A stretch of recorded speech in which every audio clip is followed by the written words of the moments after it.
जैसे साथी ने पहले कह दिया कि पीएचई डिपार्टमेंट में कंट्रैक्टर की जो प्रॉब्लम्स हैं उसमें मुख्यतः पेमेंट्स की प्रॉब्लम है। इन 3-4 मेजर हेड्स जिससे पूरा पीएचई डिपार्टमेंट चलता है, उसमें एनआरडीडब्ल्यूपी है, उसमें नवार्ड है, उसमें लैंग्वेज है, और उनकी हालत इतनी बुरी है कि जैसे सबको पता है कि पिछले 3 वर्षों से कॉन्ट्रैक्टर्स की पेमेंट्स फंसी हुई हैं, और उस समय की पेमेंट्स फंसी हुई हैं जब सारा विश्व, पूरी मानव जाति, हमारा मुल्क और जम्मू कश्मीर रियासत का बच्चा बच्चा कोरोना से जिंदगी और मौत की लड़ाई लड़ रहा था। तो जे कम्युनिटी थी, कॉन्ट्रैक्टर कम्युनिटी,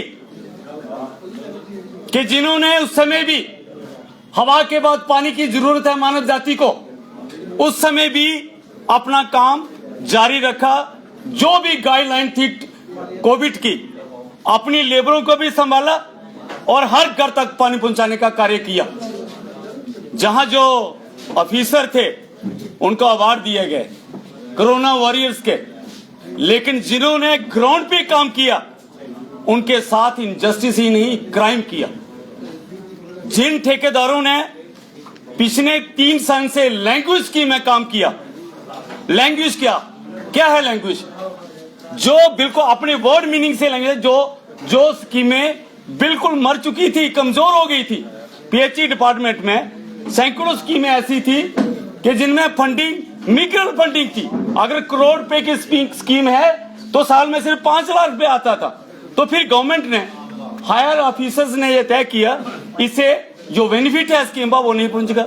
जो स्कीम 20 वर्षों के बाद लोगों तक पानी पहुंचाएगी, उसका 1 टाइम वाया लैंग्वेज स्कीम, उस स्कीम को कंप्लीट करके लोगों तक पानी पहुंचाना है। शुरू में लैंग्वेज की पेमेंट्स हुई, कंट्रैक्टर्स ने टेंडर डाले, उसके बाद 3 वर्षों से कंट्रैक्टर्स ने अपने काम कंप्लीट किए हैं, आज दिन तक उनकी पेमेंट्स नहीं हो रही हैं। हम ये कहना चाहते हैं, ये क्या है? यही तो नार्किज्म है, यही तो तुगलकी निजाम में हुआ करता था, यही तो नादिरशाही में हुआ करता था कि काम करवा लिए, बकायदा हमने टेंडर डाल के काम लिए हैं, उनकी एग्जीक्यूशन करवा ली, उसके बाद जिसका जो मन करता है तुगलकी फरमान निकाल देता है। यहां 15% का इन्होंने जो हवा बनाया हुआ है, वेरी क्लियर।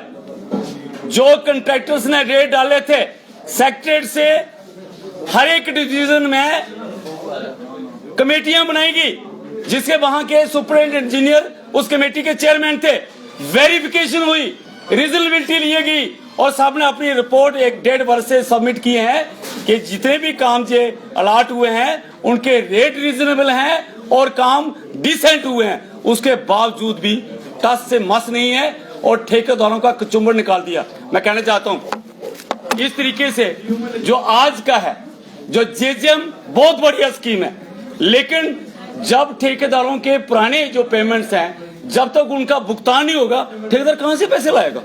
ये तो वो बात होगी ना कि व्यक्ति की सारा काट दो और उससे फिर हिसाब लो कि आगे तो कितना दौड़ सकता है। ये हमारा सिंपल मैटर नहीं है, ये बहुत वेरी कॉम्प्लिकेटेड मैटर है। हमारी कम्युनिटी ने बैंकों से लिमिट का खर्चा लिया और जो हमने टेंडर लिए हैं उनका जो रेट ऑफ प्रॉफिट है 5 to 15%, हमने अप टू 20-30% तो बैंक का इंटरेस्ट दे दिया। बैंक कभी माफ नहीं करेगा ना। बैंक तो कोरोना पीरियड में भी इंटरेस्ट लगा रहा था, बैंक तो आज भी डे नाइट और हॉलिडे में भी वो अपना इंटरेस्ट लगा रहा है। तो इससे एक तो कंट्रैक्टर कम्युनिटी को खत्म कर दिया है, तबाही कर दिया है। हम प्रेस के माध्यम से माननीय जो आला अधिकारी बैठे हैं, अगर उनके नोटिस में नहीं है, क्योंकि हमने डिवीजन लेवल पे, चीफ इंजीनियर लेवल पे time to time interaction meet भी किए, डेलीगेशन भी मिले और आपके माध्यम से भी बात करी, और फिर हम माननीय एलजी साहब के भी नोटिस में लाना चाहते हैं। इतना बढ़िया जल जीवन का नारा है और कुछ स्टेटों में ये कामयाब भी हुआ है और वाकया बहुत बढ़िया है।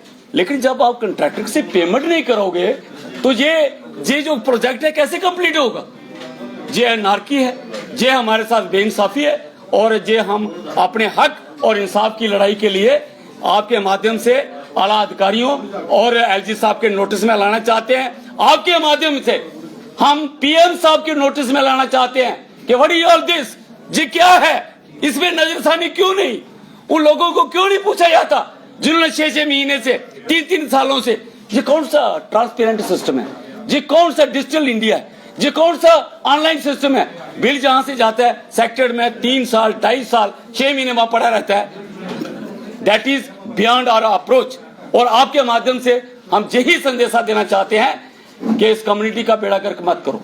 वी आर नॉट अलोन, हमारी फैमिलीज हैं, हमारे साथ अलाइड लेबर्स हैं और we are also the part of this system. हमारा भी कोई हक है। तो इससे बड़ा क्राइम क्या है? इससे बढ़िया और कोई क्राइम नहीं हो सकता। इसलिए हमने मुक्तसर में कह दिया है, कहने को बहुत कुछ और भी, कि इस पे नजरसानी की जाए।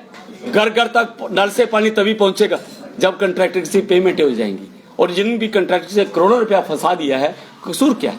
कंट्रैक्टर का क्या फॉल्ट है? अब मिस मैच की बात करते हैं। मिस मैच क्या है? मिस मैच के डिवीजन लेवल और सेक्टर लेवल पे वो मिल नहीं रहा है कि स्कीम में पैसे कितने थे और कितने रह गए। मिस मैच डिवीजन का और सरकार का नहीं हुआ है, मिस मैच कॉन्ट्रैक्टर कम्युनिटी का कर दिया। 3 सालों से काम कंप्लीट किए हैं, अब तक पेमेंट नहीं। लैंग्वेज के काम कंप्लीट किए हैं और उसको लटका के रख दिया है। और हम हर्ट रेंटिंग फीलिंग से ये कहना चाहते हैं, अगर यही स्ट्राइक रहा तो जेजेएम भी नहीं चलेगा। तो हमारी मुक्तसर में यही मकसद था, आपके प्रेस के माध्यम से उन अधिकारियों तक, सरकार के उन आला अधिकारियों तक और एलजी साहब तक बात पहुंचाने का कि जल्दी से जल्दी हमारी पेमेंट्स हो जानी चाहिए और फिर चलेगा जेजेएम धड़ल्ले से, अदरवाइज कुछ भी होने वाला नहीं।